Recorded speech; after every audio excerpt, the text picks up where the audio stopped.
अब हम कंक्लूड करते हैं कि इन्वेस्टिगेशन कंप्लीट हो गया। तो कंप्लीट होने के बाद पुलिस ऑफिसर 173 सीआरपीसी की रिपोर्ट तैयार करता है। तो कितने तरीके की रिपोर्ट तैयार हो सकती है? तो मैंने जो तैयार किए हैं आप लोगों के लिए, वो 5 तरीके की रिपोर्ट तैयार हो सकती है। Number 1 cancellation, number 2 untraced report, number 3 closure report, number 4 chargesheet, number 5 इसका नाम अभी मैं बाद में बताऊंगा। कैंसिलेशन क्या होगी, कब बनेगी कैंसिलेशन? इन्वेस्टिगेशन होने के बाद यह पाया कि जो ऑफेंस रिपोर्ट हुआ था, जिस पे एफआईआर दर्ज हुई, वो ऑफेंस हुआ ही नहीं।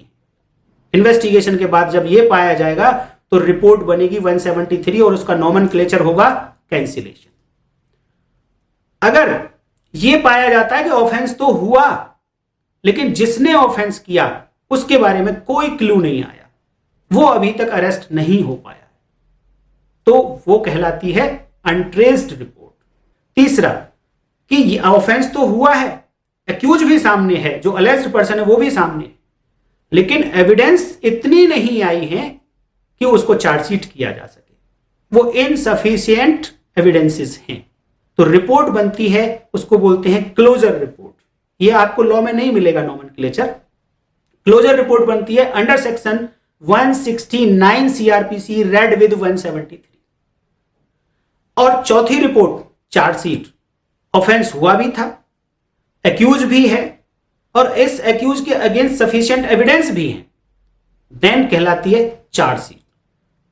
चार्जशीट का चलो अभी टाइम कम है, फॉर्मेट शेयर कर सकते थे, हमारे पास है। चार्जशीट बनती है, उसमें उसके अगेंस्ट क्या क्या एविडेंसेस आई हैं सारी बातें लिखी जाती हैं, कौन कौन एविडेंसेस देंगे वो लिखी जाती हैं, विटनेस कौन कौन होंगे, क्या क्या डॉक्यूमेंट्स हम लोग लगा रहे हैं वो चार्जशीट में लिखा जाता है। 170 सीआरपीसी रेड विद 173 ये बनती है।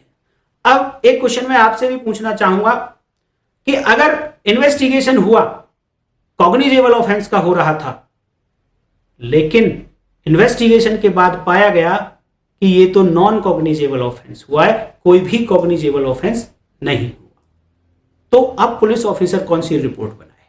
रिपोर्ट तो वही कंक्लूड होगी 173 में, लेकिन जब आप 2D सीआरपीसी पढ़ते हैं जहां पर कंप्लेंट की डेफिनेशन दी गई है, उस डेफिनेशन में एक एक्सप्लेनेशन लिखा गया है और उस एक्सप्लेनेशन में यह बताया गया है कि अगर इन्वेस्टिगेशन के बाद यह पाया गया कि ऑफेंस नॉन कॉग्निजेबल था, तो अब जो रिपोर्ट जाएगी मजिस्ट्रेट साहब के पास वो कंप्लेंट कहलाएगी, और जिस पुलिस ऑफिसर ने वो रिपोर्ट तैयार की है वो कंप्लेनेंट कहलाएगा।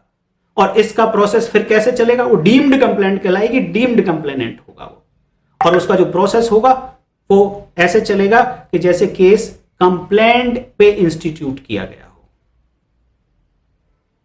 तो ये जो 5वीं है ये मोस्टली लोगों को नहीं पता होता है, केवल 4 नॉमेनक्लेचर ही पता होते हैं।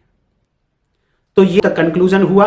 उम्मीद करता हूं कि आप लोगों को काफी कुछ नया आज सीखने को मिला होगा, और फ्यूचर में आप मुझे मौका देंगे तो मैं जरूर आपको और अच्छी अच्छी बातें बताता रहूंगा, और मैं अपने चैनल का प्रमोशन भी जरूर करना चाहूंगा। मेरे चैनल का नाम है लीगल लैम्प, और मैं टैगलाइन दी है मैंने, इल्यूमिनेट्स द इनविजिबल्स।